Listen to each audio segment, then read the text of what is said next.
So our last presentation will be from a long-term friend of the family, so to speak, Catherine Havasi. She is an MIT PhD, has founded, excuse me? My PhD's from Brandeis. Brandeis, oh I'm sorry. Brandeis PhD has founded one of the companies that is a partner of ours, uses our software, Luminoso, and is now back to the MIT Media Lab as a visiting scientist. I will introduce this as something completely different. Catherine. All right. Okay, people can hear me.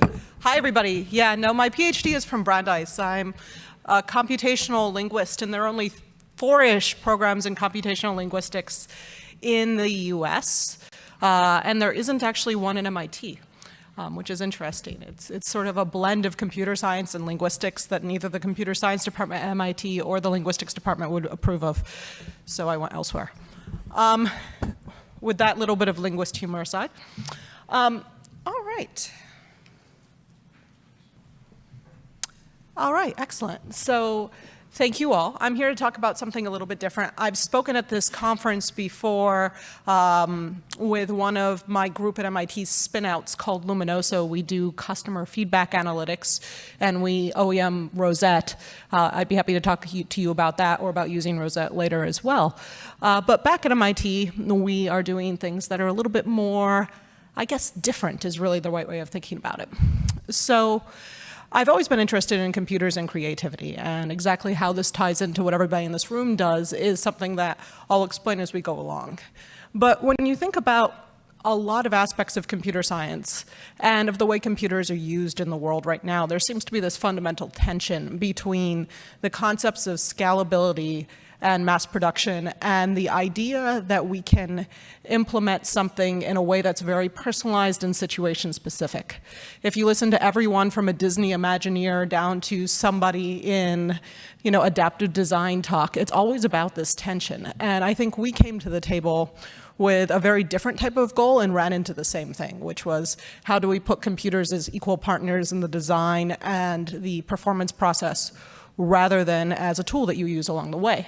And we ran smack into this, and that got us to think, and that got us to start thinking about things that have much broader applications.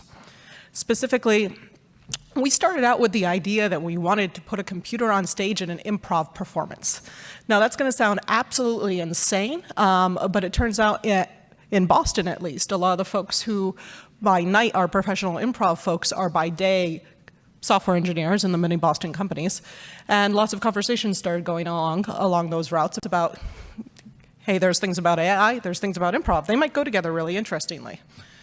And in some sense, it's really been a dream to be the nth person to put Star Trek on stage, on the screen today. It's really been a dream to talk to a computer. It's been an idea that a computer could be an assistant to us. It could help us when our hands are busy. It could help us in situations that the previous speaker just talked about, where we have a lot going on and a lot of constraints in what we can do. And, this is something we've been talking about in computer science forever, right? And all the way back into when I got to MIT in the late 90s, we were still talking about how could we build these assistants to help you do everything from use your telephone to figure out how to plug your DVD player into, I forget if there were actually DVD players in 1999. I think there were. Plug your DVD player into your TV and all these different things. But things have really changed since then in the sense that we now take conversational interfaces for granted, much in the same way we've learned to take search for granted, and we interact with them in different ways. And they've had a long tie-in here to sort of this community. Siri itself is an offshoot of DARPA's Kalo project, which was intended to make an assistant that could help a soldier in the field with tasks when their hands were busy. So there's really a lot of different applications where intelligent agents help within a military context, ranging from being able to do, as I said, hands-free operation in the field, to any number of training exercises, which is a very popular application right now for this kind of thing, down to obvious medical applications. I'm definitely not a doctor, but I do have a 2.5-year-old, and I love to cook. So I very much understand the need to have a hands-free interface when your hands are stuck in something else. And also we found that people, for a lot of reasons that I can get into on the break if you're interested, people are really much more likely to talk to, especially to talk to an intelligent agent about problems they're having or things they've seen that have upset them, rather than a person, because they feel an intelligent agent is non-judgmental. There's a ton of amazing research on this, and so it really means it's something we need to focus on. And it's become more and more normalized in some ways and in some ways not, and we'll go through this in a second. You know, it's continuing to be something that really people are getting used to and will, at least in predictions, continue to get used to in the future. And it's something that has really just started to gain a lot of momentum. You know, I think a couple of years ago I wouldn't have been caught dead talking to my phone, and now people are doing it all the time. But interestingly, my favorite statistic on here is actually just, let me figure out how to work this thing again. Oh yeah, here we go. Is just that only about, oh, this is much harder than it looks. Only about 6% of people talk to an agent, would talk to an agent in public, although I've certainly got to the point where I talk to my phone in public all the time. But it's not as pervasive as you might guess. I think most people don't own an Alexa, only about 16% of people do. Who in here has an intelligent agent in their home? It's predictably higher than, I would say, 16%, because that's who comes to these kind of conferences, but it's still not huge, right? And something that's really interesting, back at Luminoso, we're looking at search, and we've discovered that in a widespread field study and some technology strategy work, generally people don't buy more stuff when they talk to an intelligent agent to buy it. Really, the only place that intelligent agents are succeeding right now is in customer service. So I'm going to mostly skip over this because we've talked about this at length today. You know, there have been real changes in the way natural language processing is done that have both been extensions of things like LSI that we've talked about here, as well as putting together new material, and that have been empowered by really tremendous hardware and software advances and a community collectively heading in the right direction. We've also talked about all the problems that these things have. And we can see that when we try to have a conversation with a digital agent. I'm sure you've all at least seen something online about this, if not experienced it yourself. But when you talk to somebody like Alexa or Siri, it's not particularly creative or a natural conversation. In fact, we're starting to learn to talk to these much like the way we learned to talk to search engines. I was doing the search back in the right before the Google era. And people would say things originally to search engines like, my dog is sick. And they wouldn't get any useful results, and they wouldn't know why. But eventually we learned to type vet Cambridge, Massachusetts, and get what we were looking for, right? And we see the same thing happening in the way people interact with Siri and with Alexa. And that works for certain cases, but doesn't work for others, like a lot of the applications I talked about earlier. And if you don't have an Alexa in your house, like I do, you probably haven't noticed that it doesn't actually answer your question a good deal of the time. In fact, Alexa's and Siri's accuracy levels have plummeted as they've opened up the number of questions that they tried to ask. I was cheating at the New York Times crossword about 2 days ago, and my house rule is that if I can ask Alexa and get an answer, it's not cheating. So I asked Alexa a question. It gave me the answer, and I didn't know how to spell that person's name, and so I said, Alexa, how do you spell that? And it very happily actually spelled the word that for me, and I was like, I feel like I'm in an internet meme. Also, I still haven't solved the crossword. So if we want to, and I guess we came to the problem of intelligent agents, which I have steadily avoided in most of my career, by storytelling. And as I said, I am very passionate about theater, I'm very passionate about storytelling. And so at the Media Lab, we started having conversations with gaming companies and entertainment companies about what it would mean to have a conversation with a real digital character. And as I said, what would it mean for us to do improv with a chatbot? How can we have a dynamic conversation with an NPC in a video game or a training module? And the answer is that current chatbots really have no ability to do that and don't have a path from the kind of technology that's used currently to the kind of technology that would need to be used to build that kind of thing. If you think about it right now, almost all the content in one of these intelligent agents is handwritten. So somebody, often actually somebody who's a professional writer, and certainly in the case of these entertainment companies, writes all the lines the NPC or the chatbot or whatever you're looking at is going to say. And the program is just sort of the type of thing we've been doing forever in NLP. It's a rule-based system. It says, okay, it's almost a finite state machine. You go over here. If they say yes, you go over there, and then you go over there. And that doesn't really work. And the ability to scale that and have it really deeply take advantage of the kinds of tools and technologies and advances we have right now is very limited, outside of course, intent recognition, which we've talked a lot about today and is honestly one of the easier sides of doing this kind of thing. So most people here have at least seen this before. When we look at DARPA and we look at what John Launchbury said, at DARPA, there are really 3 stages to each part of AI. There's handcrafted knowledge, then you move to statistical learning, and then you move to conceptual adaptation. So if we actually really look at the process of having a conversation with a digital character, we're really stuck at step 1 right now.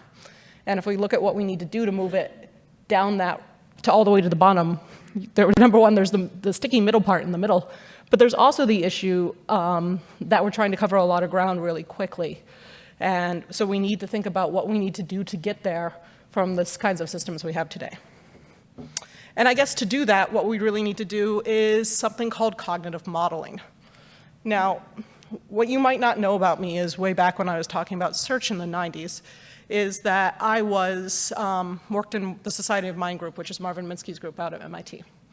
And things like Society of Mind have long really been forgotten in the era of deep learning. It's the idea that the mind is made up of all these different individual agents and processes which interact with each other, and intelligence is emergent from those interactions.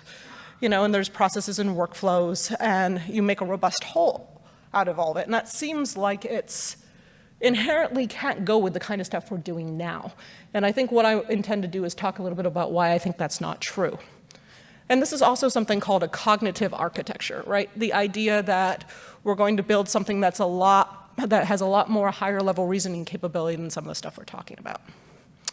And to see what we actually need to do, so as opposed to standing up here and saying, we need general AI, which is a lovely research goal and not going to happen anytime soon, the thing you always need to do is back up and say, how can we break this down into pieces? What are the big things that are missing right now? And one of them is the ability to negotiate conversational goals. When you and I are talking to each other, one of the important things is that both of us have an idea of what we're getting out of the conversation. And there's an element of the conversation that's a negotiation as we go back and forth. When 2 people are working together on a shared task, they both have ideas about that task, about things having to do with that task, and they adapt their goals along the way based on the way the other person is acting. We currently don't have the ability to do that. We can recover from errors without starting over. Oh, God. Has anyone ever tried to book a flight with a chatbot? Something goes wrong, and you're like, no, I didn't say depart then. They're like, what would you like to cancel? I'm like, not really. I just talked to you for 10 minutes. Bond and personalize with users without initial customization. So again, the thing that I've been working on at Luminoso, I've been working on everything. How can we blow up the dichotomy between personalization and mass production without losing scalability? And so in order to do this, we've started asking new questions. And I'm working at this at the Media Lab in a new project that we started this fall with a bunch of different students. And the first thing we're doing actually was something very different than the way academia normally works, is we went out there and we talked to people. And we started out talking to people like the studios and the gaming companies. And then from there, they told us to talk, we started getting people to call us, from everyone from financial services companies like Fidelity, who said, oh, we have this problem. I'm like, no, you don't. And then they're like, yes, we do. And they explained that, down to folks at the DoD. The financial services companies actually told us to call the defense folks. And we were like, they don't have this problem. And they're like, oh. Because a great way of starting with this kind of thing is to listen to users. And so right now what we're doing is designing an architecture that goes about doing this kind of thing very, very differently than the way other folks have looked before.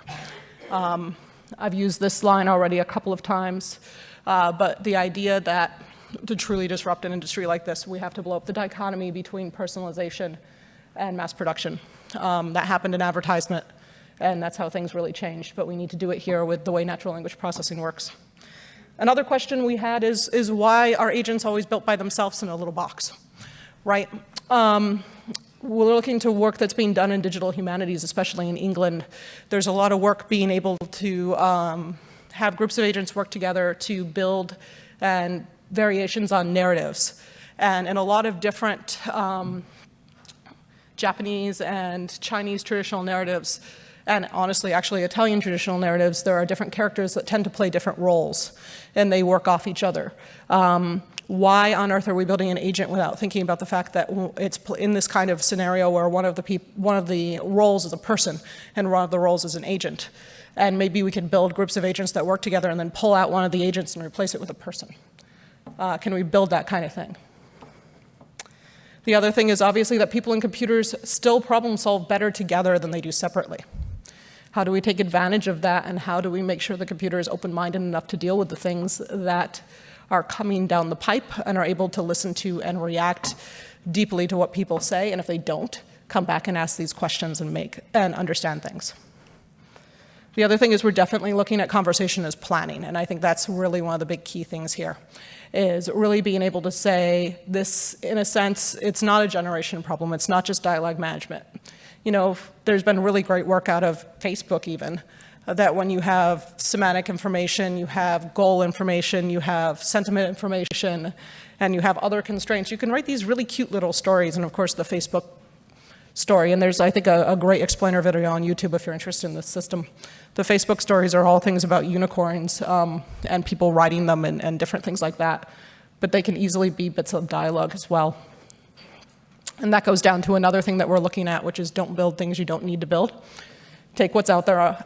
There's so much wonderful stuff out there right now, and figure out how to use it for what you need it to be done to do, rather than what it was designed to do. And then when you outgrow it, build the new thing. Don't start out by thinking, hey, I have to build this myself. And that's exactly what we mean by building a framework that knows how to grow up, right? So this is a big project that we are just embarking on. And so what we need is something that gets us stuff we can get out and test and use and work with tomorrow, as soon as possible. I almost said tomorrow, which indicates to all of you exactly how impatient I am as a person. But basically that we can get out there in the field, we can get responses from real users, we can see what it does in real situations, and then we can keep building on it, right? So the idea is, unlike most academic projects, we want to get to a minimum viable product really fast, and then keep iterating from there based on the places we see resistance. So, as I said, that's what we're doing. Right now we're doing architecture design. The architecture design is based around the idea that if we build a cognitive architecture and we figure out what tools need to be used for each piece of the cognitive architecture, we don't have to draw a dichotomy between this kind of thing and modern machine learning techniques. You know, modern machine, we're not end-to-end training people. We don't believe you put all the data in the world in one end and intelligence magically pops out the other end. And I know there's a lot of discussion about that I'd love to have. We really believe that, you know, we need to design an architecture and then figure out how each one of the pieces work. So that becomes very important. So that's what we're doing. We're building something new. If this is something that's interesting to you, if you think we have an application within the area that you guys work with, we would love to talk to you and learn more about what you've done, what you've tried, what's bothered you, what works or what doesn't. And that's everything from I use Alexa and I'm mad, down to, you know, I would really love to have an intelligent assistant in the field. All right. So I don't have a thing to demo yet. Maybe I'll have the thing to demo in a year, but thank you guys very much.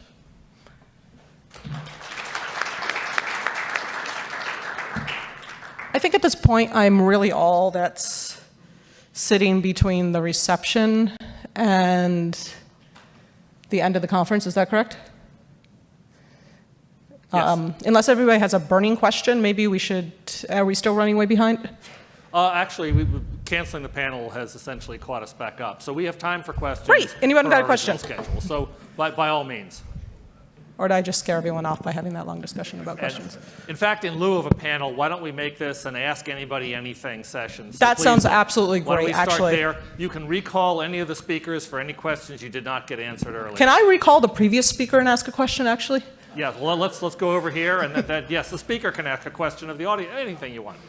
So I have a really interesting question from the audience, actually, that came up in the last thing, is there was so much discussion about power restrictions and other sorts of things when it comes to hardware.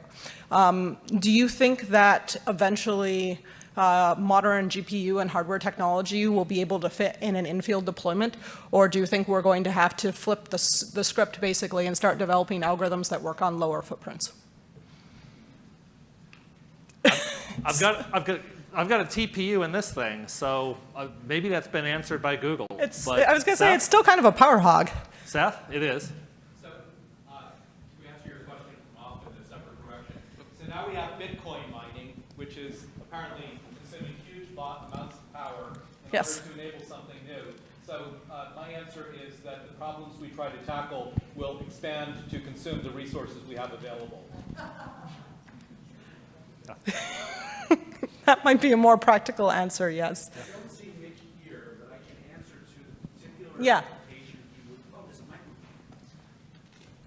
I really wanted to ask Nick that question. I'm like, I'm about to go on stage and like give a talk instead. So that particular Yeah. application, it wasn't just, it's actually even worse than the idea that parts of an airport might lose power.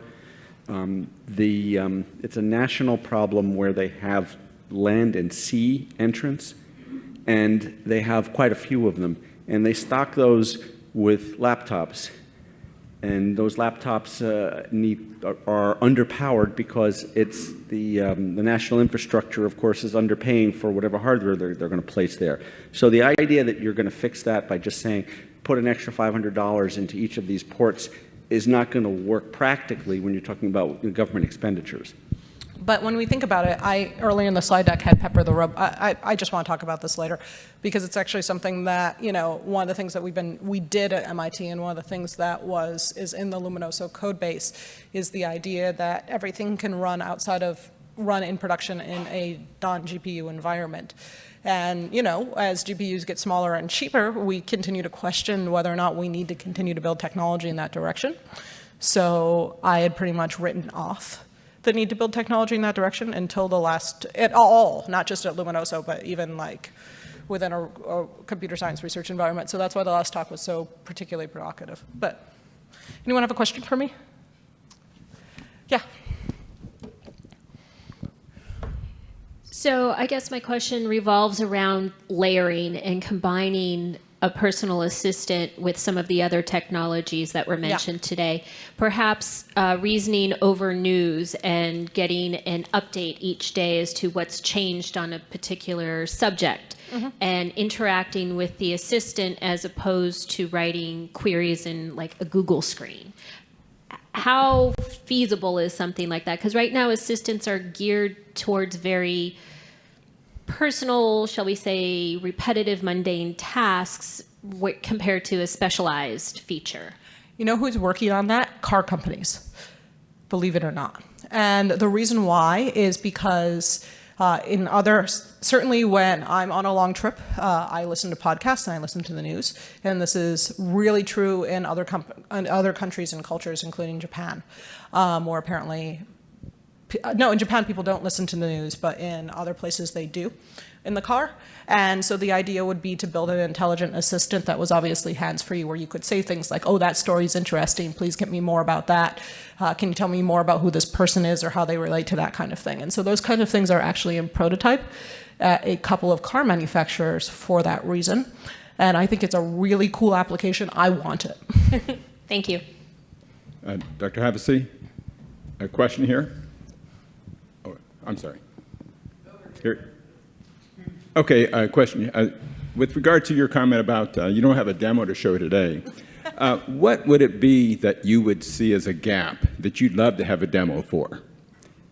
With all the things that what you is see the out demo there? going to do when we have it? Well, you mentioned that there's so much out there already, a lot of great stuff. Yep. You're doing great things. If you had your opportunity to build what you think would actually be a gap that's existing, even though there's a lot out there, what form would it take, or what? The first thing we're looking at building right now is a digital representation of a character that you can have more open conversation with. It's like, do you want to?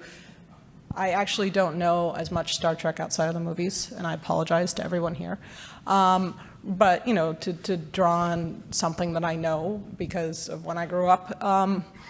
Star Wars, if you wanted to actually have a conversation with any of the Star Wars characters, what would they know about? How could they talk? How do you bring their personality into that in a way where everything doesn't have to be pre-written beforehand by somebody from that universe's writing team is the first thing that we're trying to do. Also putting a chatbot on stage and doing improv with it.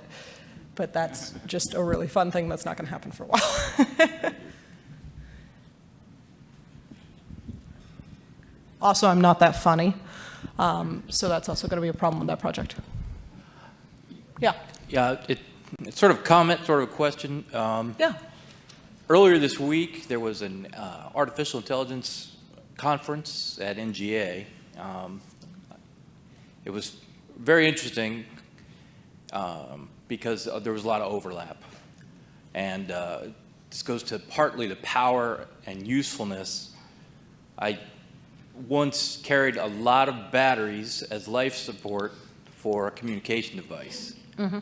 And so, at least for operational environments, people will carry power, and they'll take a power solution, but only if it powers a solution that is useful to them. Yeah. And this ties into what a big part of the theme at the AI conference was the idea of don't invent something new. Right. Invent a solution that enhances or optimizes what is already existing. Don't impose a new workflow on people who've been doing a job for a long period of time. Learn how to optimize their workflow. So that's just considerations. As a former linguist as well, it's the idea of identifying the drudge work, the necessary drudge work, and getting the AI ML component on that part of translation or text analytics or entity recognition and extraction so that the human can get to the human in the loop, things only humans can do part. So that's just, I mean, I think it's totally true that computers and people do a lot of things together that's very valuable. In industry right now, there's also a trend outside of what sometimes gets called artificial intelligence, and sometimes does, called RPA, which has the perplexing name of robotic process automation, where basically it's having computers automate drudge work tasks and blue screen tasks and things like that. And I wonder to what degree that's really come to this community, or to what degree it could help. As you seize the opportunity to look at problems in really new ways, over in sensor exploitation and optical sensing and things like that, Yes. one of the trends is to take not just input from one piece, but from an array of 1,000. Mm-hmm. So what are the parallel ways to do that, and do they make any sense? Can you use a lot of different techniques and figure out, and this isn't easy, a way to fuse them, rank them, and get different kinds of input from a new smart kind of distributed system, not just, yes, it's on a phone or a small piece of hardware, but many things thinking in new ways united. Well, it's also about combining data. That's totally true, and it's about combining data. So I run a large common sense knowledge graph project called ConceptNet, and really have for a long time. I'm getting buzzed to get off the stage by my special thing.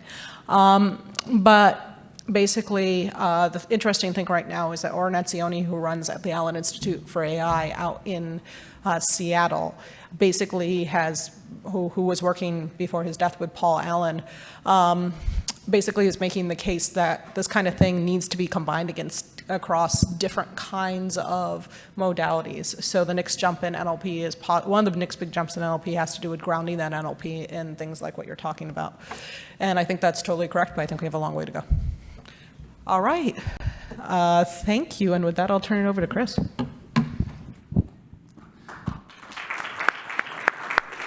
Catherine, thank you very much for closing it out in style.